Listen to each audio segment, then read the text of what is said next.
We're crossing over Lake Armistad over here just north of Del Rio, and we're going to cut across the bridge, Armistad Reservoir.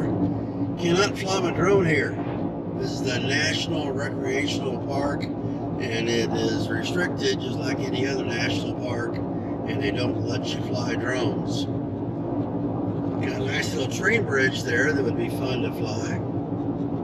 I can see the water is down. Water levels are down. It'd be kind of cool if there'd be a train going by around now, but it's not doing it. Not as bad as Bonita Lake.